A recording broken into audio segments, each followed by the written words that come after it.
ভাগ্যে যা আছে তাই হবে এই বলে থেমে যেও না, চেষ্টা করে যেতে হবে, তবে সাফল্য আসবে। মিথ্যা বলা যার স্বভাব তার সাথে ভুলেও মিশতে যেও না। যে তোমাকে বুঝতে চায় না তার সাথে কথা বলতে যেও না। যেখানে তোমার মূল্য নেই সেখানে ভুল করেও যেও না। সময় আর সত্য অনেক দামি জিনিস।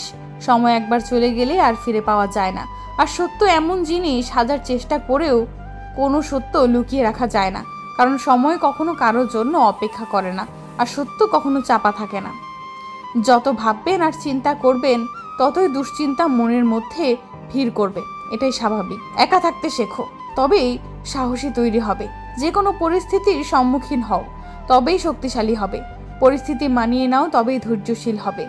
জীবনে মানে বুঝতে শেখো, তবেই মানুষ চিনতে শিখবে। জীবনে কষ্ট পেলে দুঃখ পাবে না, এই কষ্ট তোমাকে অনেক শক্ত করে দেবে। 5টি অভ্যাস নিজে থেকে একদম ঝেড়ে ফেলুন।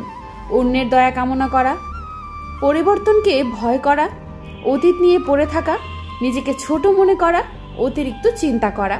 তোমার বিরুদ্ধে কেউ যদি কোনো কথা বলে তাহলে চুপচাপ শুনে যাও আর চুপ থাকো। জানি এটা মানা কঠিন হবে, তবে সময় ঠিক হলেই তোমার হয়ে কথা বলবে। প্রতিশোধ নেবার দরকার নেই, অপেক্ষা করো, সময় তোমার হয়ে প্রতিশোধ নিয়ে নিবে। দুঃখ সহ্য করা মানুষগুলো একদিন সুখী হবেই, কিন্তু মানুষকে যারা কষ্ট দেয় তারা কখনো সুখী হতে পারে না। মধ্যবিত্ত জীবনের চাওয়া লুকিয়ে রাখা একটা শব্দ, থাক না, লাগবে না। সময় বড় আজব জিনিস, এক সময়ের সবচেয়ে চেনা মানুষটিকে সবচেয়ে বেশি অচেনা করে দেয়। কেউ দেখে না তুমি তার জন্য কি করেছো, তারা শুধু দেখে তুমি তাদের জন্য কি করনি। একটা জিনিস যেটা রোজ কমে যাচ্ছে সেটা হলো আয়ু। একটা জিনিস যেটা রোজ বেড়ে যাচ্ছে সেটা হলো তৃষ্ণা। শুধুমাত্র একটা জিনিস যেটা একই থাকে সেটা হলো বিধির বিধান। ছোট মন আর ভাঙা মন নিয়ে কখনোই বড় কাজ করা যায় না। বাস্তব বড় কঠিন, তবুও মানুষকে মেনে নিতে হয়। জীবন এত জটিল, তবুও মানুষকে বেঁচে থাকতে হয়। ভালোবাসা বড় কষ্টের, তবুও মানুষকে ভালোবাসতে হয়। পৃথিবী এত মায়ার, তবুও তাকে ছেড়ে দিতে হয়। মৃত্যু এত যন্ত্রণার, তবুও তাকে বরণ করতে হয়। কথা বলার আগে ভেবে বলুন, কারণ আপনার বলা কথা কারো খুশি নষ্ট করে দিতে পারে। ঠাট্টার মাধ্যমে সবাইকে আনন্দ দেওয়াকেই মজা করা বলে। ঠাট্টার ছলে কাউকে আঘাত করাকে মজা করা বলে না, অপমান করা বলে। লাখ টাকার জুতো পায়ের নিচেই থাকে, আর 1 টাকার বিনিময়ে পাওয়া কোনো ভিখারির আশীর্বাদ সবসময় মাথার উপরে থাকে। সমস্যার কষ্ট কিছু শেখাতে আমাদের জীবনে আসে। যখন আমাদের শেখা হয়ে যায় তখন তারা আমাদের ছেড়ে দেন। তুই বেকারের থেকে আর বড় গালি কি হতে পারে? ধনের চিন্তা করলেই কি ধন প্রাপ্ত হয়? ভবিষ্যতের চিন্তা করলেই কি ভবিষ্যৎ ঠিক হয়ে যায়? না, তা কখনোই হয় না।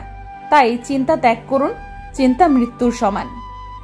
জীবনে সবচেয়ে দামি জিনিস তোমার বর্তমান। সেটা একবার চলে গেলে তোমার সমস্ত সম্পত্তি দিয়েও তাকে আর তুমি ফিরিয়ে আনতে পারবে না। কাউকে অপমান করার অর্থই হলো তার কাছে তোমার সম্মান হারিয়ে ফেলা। তুমি খুশি আছো কিনা এতে লোকের কিছু আসে যায় না। লোকে শুধু এটা দেখে তুমি তাদের খুশি রাখছো কিনা। জীবন নিজের মতো করে কাটানো উচিত। পরের কথায় তো সার্কাসের বাগন আছে। অহংকারী, অশিক্ষিত বা মূর্খের সাথে তর্কে জড়ালে হার মেনে নেবেন, কারণ আপনার কথার যতই দাম থাক না কেন আপনি কখনো কুকুরের মতো চিৎকার করতে পারবেন না। কেউ বলে দুনিয়াটা ভালোবাসায় চলে, কেউ বলে বন্ধুত্বে চলে, কেউ বা বলে বিশ্বাসে চলে, কিন্তু যখন যাচাই করলাম তখন বুঝলাম দুনিয়ার স্বার্থে চলে। ভালো এবং খারাপ দুটোই আমাদের ভেতরে আছে। যেটা প্রয়োগ আমরা বেশি করি সেটাই একদিন আমাদের অভ্যাস পরিণত হয়, আর এই অভ্যাস আমাদের ব্যক্তিত্ব গঠন করে। যে বিশ্বাস করে তার থেকে বেশি বোকা যে বিশ্বাস ভাঙে, কারণ সে তার ছোট্ট একটা স্বার্থ পূরণের জন্য একজন ভালো মানুষকে হারিয়ে ফেলে। শব্দকে বসে রাখলে তোমার কর্ম তৈরি হবে, চরিত্রকে বসে রাখলে তোমার ভাগ্য গড়ে যাবে। যখন কোনো মানুষ এই পৃথিবী থেকে বিদায় নেয় তখন তার পরনে পোশাক, বিছানা এবং তার ব্যবহৃত কিছু জিনিস সাথে দেওয়া হয়, কিন্তু তার ধন সম্পত্তি, উপার্জন করা অর্থ এইসব দেয় না। এমনকি হাতের আংটি বা গলার হার থাকলে সেগুলো খুলে নেয়। এ থেকেই বোঝা যায় সম্পর্ক কোন জিনিসের সাথে ছিল। কিন্তু ভালো কাজের মধ্যে দিয়ে অর্জন করা পূর্ণ আর নাম কেউ কেড়ে নিতে পারবে না। তাই বেঁচে থাকতে ভালো কর্মের মধ্যে দিয়ে পূর্ণ আর নাম কামান, যাতে লোকে আপনার অর্থের কারণে নয় কর্মের কারণে মনে রাখে।